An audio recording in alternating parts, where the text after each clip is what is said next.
Salut à tous, on se retrouve une vidéo avant-match concernant la rencontre qui aura lieu entre le Barça et le Bayern Munich pour la Ligue des Champions. Alors, on va directement commencer par l'enjeu de ce match qui est très simple. Déjà, oui, le Barça peut encore se qualifier mathématiquement pour les huitièmes de finale des Champions. Il ne faut pas se cacher que ça va être très compliqué et c'est quasiment impossible parce qu'il faut espérer que le Victoria Pilsen fasse un match nul ou une victoire face à l'Inter à l'extérieur. Autant vous dire que ça paraît quand même très compliqué. Et puis, je pense qu'en dehors de la qualification, ce qu'il faut se dire, c'est que le Barça doit battre le Bayern pour pouvoir gagner de la confiance et puis relever un petit peu la tête.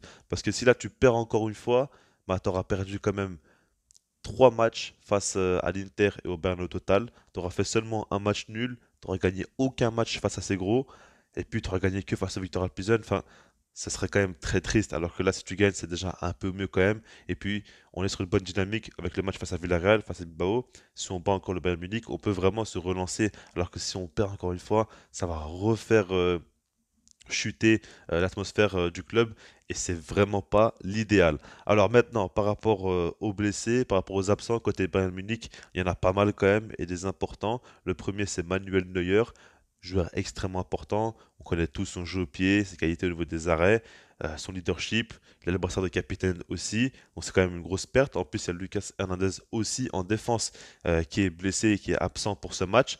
Ça, c'est un coup dur parce qu'il a quand même fait un énorme match face à Lewandowski lors du match au Bayern Munich. Il a été impressionnant et vous savez très bien que moi j'aime beaucoup ce défenseur-là. Je trouve vraiment qu'il est excellent et qu'il est un peu trop sous-coté. Ensuite, il y a Leroy Sané qui lui aime énormément marquer face au Barça. On le voit à chaque fois. Il aime beaucoup marquer face à nous. Et là, il est absent alors qu'en plus de ça, je pense que c'est certainement le meilleur ailier du Bayern cette saison jusqu'à présent.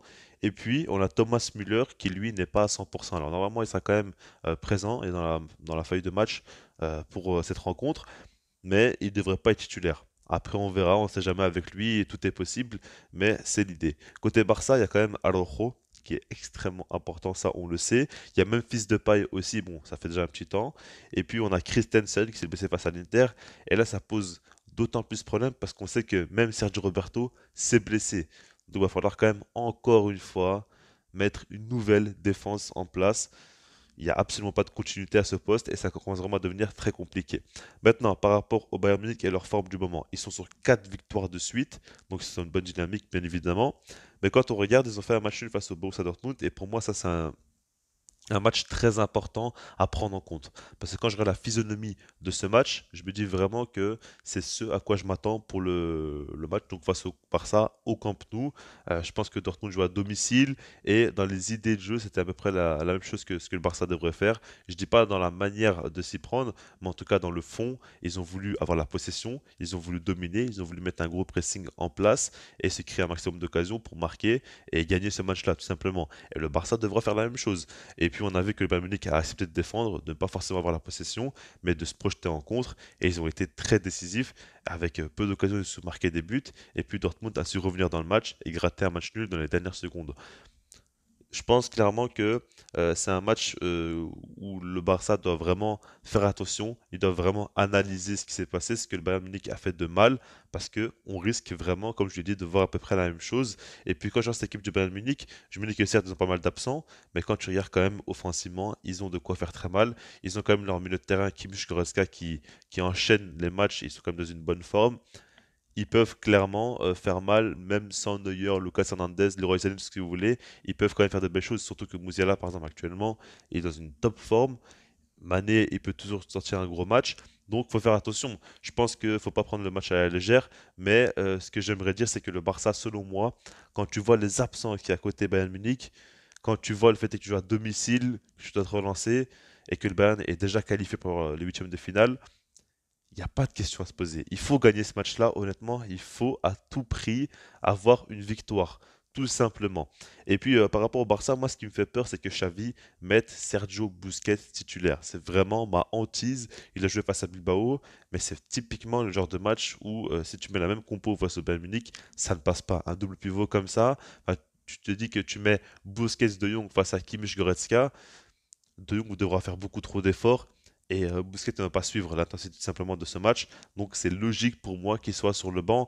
Mais malheureusement, j'ai peur qu'il soit titulaire. Après, par rapport à ma compo d'ailleurs, je vous l'affiche dès maintenant. Alors, j'ai mis Ter Stegen au but, j'ai mis Bellerin, Koundé, Eric Garcia et Balde. Alors, c'est une défense assez expérimentale. Maintenant, le fait est que Sergio Roberto soit blessé, Christensen absent, j'ai pas du tout envie de mettre Piqué. Alors, peut-être que Xavi va mettre Marcos Alonso en défense centrale avec Koundé latéral droit et Eric Garcia dans l'axe.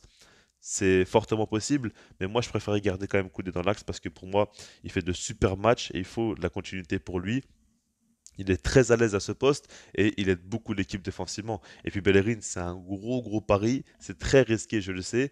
Mais honnêtement, mettre Marcos Alonso, pour moi, c'est pire parce qu'il sera dans l'axe et encore plus euh, sujet à faire des erreurs. Donc, c'est très complexe à faire un choix et personnellement, je partirai là-dessus. En milieu de terrain, je mets De Jong, Gavi, Pedri. Il n'y a pas de question à se poser. De Jong doit jouer au poste de numéro 6.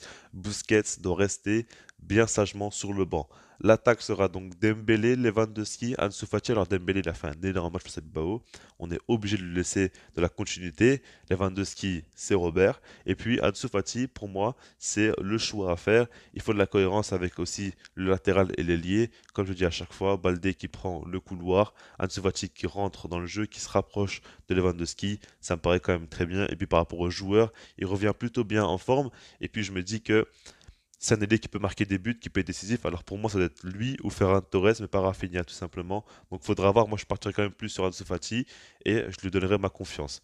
Maintenant, par rapport à ce match, bah, honnêtement, je suis pas non plus totalement rassuré. Et puis ce qu'il faut se dire, c'est que si jamais le Bayern Munich gagne, ça va faire qu'encore une fois le Barça va rechuter et on va repartir dans cette fameuse crise alors que tout allait très bien face à Villarreal et face à Bilbao, mais tout va très vite dans le foot et là ça pourrait faire vraiment très mal parce que ça va être la confirmation que le Barça sera en Europa League, plus le fait est qu'on est encore perdu, plus le fait est qu'on va certainement voir encore les mêmes joueurs faire les mêmes erreurs pour la 246e fois si je compte bien.